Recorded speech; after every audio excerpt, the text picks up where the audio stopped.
Hello' friends, আপোনালোকৰ কি খবৰ? সকলোৱে কমেণ্ট কৰি জনাব। মোৰ ভালেই বৰ্তমান। আজি আপোনালোকৰ মাজলৈ নতুন এটা ৰেচিপি লৈ আহিছোঁ, য'ত অসমৰ গুৱাহাটীত ভাইৰেল হৈ আছে সৰু সৰু ছটা চিংৰা। তো সেইটোকে আজি মই বনাবলৈ ট্ৰাই কৰিম। মই কিন্তু গম নাপাওঁ, মই দেখাও নাই, মই শুনিছোঁ মোৰ মানুহজনে দাদাহঁতৰ লগত কৈ আছে যে এনেকৈ চিংৰা ভাইৰেল হৈছে, বহুত মানুহ গৈছে বোলে খাবলৈ। আৰু মই যিহেতু বাহিৰত আছোঁ, আমিতো তাত গৈ খাবগৈ নোৱাৰোঁ এতিয়া, সেইকাৰণে মই ঘৰতে যিখিনি বস্তু আছে সেইখিনি বস্তুতে মোৰ মানুহজনে বনাবলৈ ট্ৰাই কৰিম। আৰু মোৰ কাৰণে এয়া ফাৰ্ষ্ট হয় বনোৱা অভিজ্ঞতাটো। আৰু তেওঁকতো ছাৰপ্ৰাইজ দি মই বহুত ভাল পাওঁ। তেওঁ ডিউটিৰ পৰা যেতিয়া আহিব, তেওঁ চাগে ভাবিব আজি মোলৈ এইটো বনাই দিছে চিংৰা। কিন্তু কি হয় নাজানো, না চেফ জানো না ভালকৈ বনাব জানো, কিন্তু যিমান পাৰোঁ চেষ্টা বহুত কৰিম তেওঁৰ কাৰণে স্পেচিয়েলি।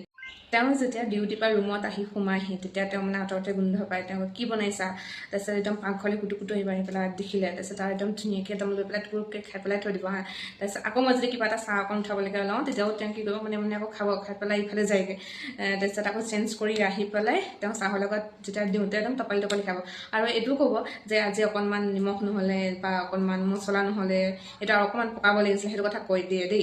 ভুলটো মোক শুধৰাই দিয়ে, আৰু ময়ো ভাল পাওঁ তেওঁ ভুলটো শুধৰাই দিয়ে। আৰু আজিও ট্ৰাই কৰিম তেওঁৰ কাৰণে, মোৰ কাৰণে আজি ফাৰ্ষ্ট হয়, সেইটো কাৰণে ৰেচিপিটো ফাৰ্ষ্ট। মোৰ ভুলো হ'ব পাৰে, আপোনালোকে কমেণ্ট কৰি জনাব। ভাল বেয়াটো মোক ডাইৰেক্ট কৈ দিব, মই ভালেই পাওঁ।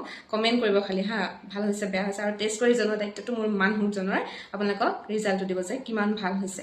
তো বলক সোনকালে জল্দি একদম বনাবলৈ লাগি যাওঁ মানুহজন নহাৰ আগত। ময়দা কেইটামান আৰু আজৱাইন, কালজিৰা দি পেলাই এতিয়া সানি ল'ম। আৰু ইয়াত দেখিছেনে, অকণমান নিমখ দিছোঁ, আৰু ইফালে ৰিফাইন তেল দিছোঁ, আৰু এইপিনে আধাকৈ পানী দি ধুনীয়াকৈ লাড়ুটো বনাই ল'ম। আৰু এইফালে এয়া গোটা লৈছোঁ, এইফালে সিজোৱা আলু, আৰু এইপিনে গাজৰ, তাৰপিছত কেঁচা মটৰ আৰু বাদাম, এইখিনি দি পেলাই ধুনীয়াকৈ ভাজি বনাই ল'ম। কেৰাহীখন গৰম কৰি ইয়াত তেল দিলোঁ, তাৰপিছত এইফালে নহৰু, আদা, পিঁয়াজ, জলকীয়া এনেকৈ লৈ লৈছোঁ। তাৰপিছতে এইপিনে আলু পিটিকা কৰি থোৱা আছে, সিজোৱা আলুখিনি।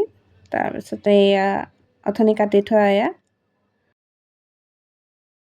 ইয়াত মই ৰেড চিলি পেকেট দিম, আৰু এইফালে মেগী মছলা, তাৰপিছতে হালধি দি ধুনীয়াকৈ লৰাই ল'ম। আৰু ইয়াত আৰু এটা মছলা দিছোঁ, জিৰা আৰু ধনিয়া ভাজি পেলাই দি লৈছোঁ দেই।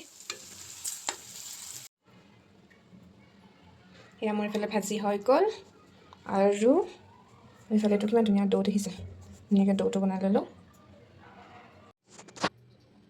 ফ্ৰেণ্ডছ, এয়া দেখিছেনে, লাগি আছোঁ আৰু। যিমান সহজ বুলি ভাবিছিলোঁ সিমান সহজ নহয়ও। খাবলৈ ভাল, কিন্তু কৰিবলৈ বহুত টান, বুজি পালে? এয়া মোৰ গতি। ফ্ৰেণ্ডছ, ইয়াত দেখিছেনে, বনাই আছোঁ দেই। একেবাৰে বনাই মেলি হোৱাৰ পিছতহে আপোনালোকক ভিডিঅ'টো দিম। ইয়াত দেখিছেনে, বনাই লওঁ। এতিয়া ধুনীয়াকৈ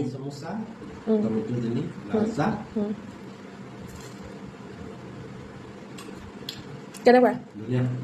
10ৰ ভিতৰত 10 পাম? আচ্ছা, চব জোখৰ হৈছে? অ'কে। মোৰ মানুহজনে ৰিভিউটো দিলে, এতিয়া আপোনালোকে ৰিভিউ দিব। আৰু সকলোকে দিলোঁ, ভাগ বতৰাই দিলোঁ এয়া ভাইটিহঁতলৈ। আৰু আজিলৈ ইমানেই, থেংক ইউ।